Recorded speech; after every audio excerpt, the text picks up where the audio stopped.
Hello, citizens of YouTube. This is the Geeky Nerd here, and today we're going to be talking about my personal favorite pistol of all time, the FNS-9. So, first thing here, safety check, nothing in the mag, nothing in the chamber. So, if you watch my other video talking about the one gun to have, the ultimate gun to have of all time, at least in my opinion, personally for me, you might agree, you might not, but at least for me, is this. I touched on a few details here, but this is going to be the full review of this gun and just everything about it, what makes it great. So the FNS-9, or Fabrique Nationale, every time I get a chance to say that, I will. It just sounds pretty fancy. Is a strict-fired polymer pistol with a chrome slide and chromed barrel, which is fantastic. And here, I'll touch on that here in a second. But first thing about this gun that's awesome is the magazines. Now, the magazines, they are a bit pricey. They're on the $50 side, so they're a bit up there. But for that, you are getting a full steel gunmetal chromed finish that will hold 17 rounds. How amazing is that? So definitely a full-size handgun. Magazines are built for tough, I guess you'd say, and never had any kind of issues with them. They do have a polymer base plate, which some people may not like because of the fact that if you're doing a mag change, this will hit the ground and crack. However, through different kinds of reloads, I've never had that issue. They are a bit hard to find as well, but when you can find them, and you buy them, they're going to last you a fairly long time. Have many cycles with these. So moving on to the grip here, you can see I have medium-sized hands, and the grip just fits like a glove. No kind of issues, anything like that. It does have a very straight and slanted grip, which I personally like. It doesn't have like a little bit of Glock hump here, but it just fits perfectly. Now, the grip itself, it has these little pyramid shapes. They're definitely not too aggressive. It doesn't feel like some grips where they're like sandpaper and it kind of feels like it's rubbing you the wrong way. But it is a very nice grip. I wish there was a bit more of a like a texturing up here, just where your thumb kind of rides, because you do kind of slide around a bit. You don't really have something to grab onto, but that's probably my only nitpick about this. Now, the back strap, if you do happen to like the bit of a hump or a bit of more pronounced back strap, it does have interchangeable. You have to press this little tiny pin right here. Well, it's actually not a pin. It's a piece of polymer that is bent to kind of act almost like a spring, and it just slides right off. Now, some people may not like that. They say, "Oh, my grip's going to come off." I haven't had any issues. I actually picked this pistol up secondhand, and from looks of it, it was pretty much brand new. That's what they were saying when I bought it. You could tell just from looking at it, that definitely hadn't been used that often, although I have. So now it's very used. Again, love this gun. But yeah, so that's with the back straps. Now, the magazine release here, you can see it has a bit of a kind of checkering to it, I guess you'd say, a little bit of shelving, stepping to it. Now, it is ambidextrous, so you can go either side. Mags do drop free, are very nice. So, not any kind of issue there. And the overall theme of this gun is fully ambidextrous. You can see here the slide release, the safety, all ambidextrous, which for being my ultimate gun, I like the fact that I can shoot strong hand or weak hand and still be able to manipulate all the controls, because it's a lot easier to manipulate the side on this end than trying to do some weird jankiness over here. Moving a bit farther up here, I guess we'll touch on the trigger here. You could see it has, instead of having the standard Glock style kind of blade trigger, it has this little part down here that moves. Now, if you try to move this upper part, it obviously won't move. So you actually have to fully depress that trigger just to move that little bit. Now, the trigger, I love it.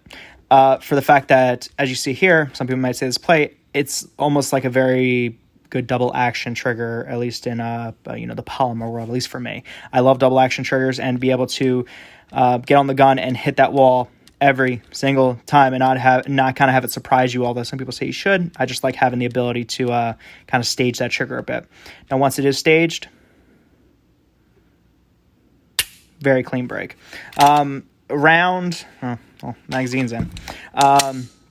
I'd say around 5 pounds, 5.5 pounds ish. But I mean, once it does break, it's very crisp, very audible that it did break, obviously. And no kind of creep, no kind of sand, anything like that. The reset comes out. It is audible, it is tactile, and then you're right at the wall again. So then you just break again. So trigger, I love this. I love the pull of it, and again with that staging ability there. Also the trigger design itself. So I just like that all around. Moving on up here to make since, like I said, this is my bedside firearm, my go-to, my one that picks up for the bump in the night so that I can bump back, is an Olight. It's you see here, it's a PL Mini Valkyrie 2, which I love this light for the fact that it is rechargeable, so you don't have to worry about them CR123 batteries. Also, the fact that I can I'm able to manipulate it with my trigger finger or auxiliary hand, no problem. You can press and hold it for momentary on, or you can press and release real quick for a full on. Very nice light. I believe it's around 250 lumens, I want to say, but plenty bright enough for the go bump in the night. And it does buttress very nice against the trigger guard here. And it sits a little bit back from the barrel, which I like. Some people have those Surefires that kind of stick out. I don't like the looks of them. Also, I feel like they're kind of a bit of a more snaggy than anything. So, moving a bit on back here. Well, actually, here, let me make sure the gun is ready. This model actually does have a safety on it. Now, some people do not like that. I personally do, because it's very easy to flip up. It's almost like a 1911, so I mean, you kind of know when it's there. Now, it is a little bit hard to see if you're just feeling it, but I mean, if you kind of, just swing down and get in the manual of arms with it, I've come to enjoy it. Now, why I like it on this gun in particular, and just, again, is just my special circumstance, is the fact that this is if I need to pick up a gun and go anywhere or do anything, this is it. And you might not always have time to have a holster. Boy, I'm just messing all up today. Is to have a holster or have something you can affix it to cover the trigger.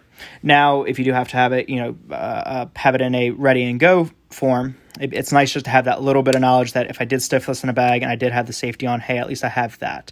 Instead of with like a Glock, you're like, okay, well, if I don't have anything touching the trigger and it's cocked, locked, and setting up shop, then, you got a potential bad day right there. So I like that just for me.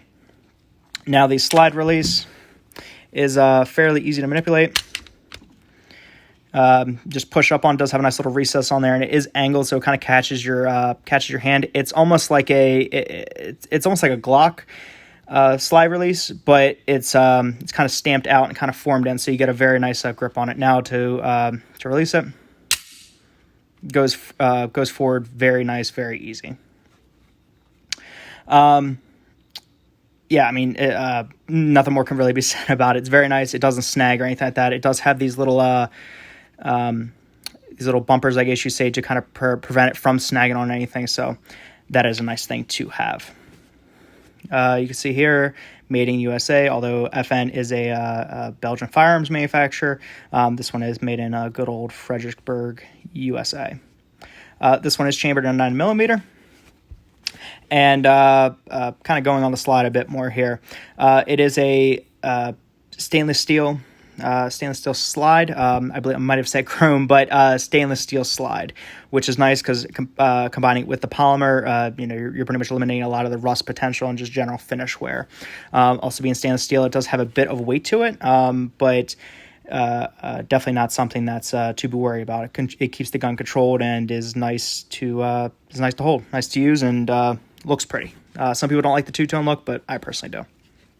Now, moving on to the sights, they are night sights. I'm not sure, camera probably won't pick them up here, but they are night sights. They do have little serrations here to cut down some glare.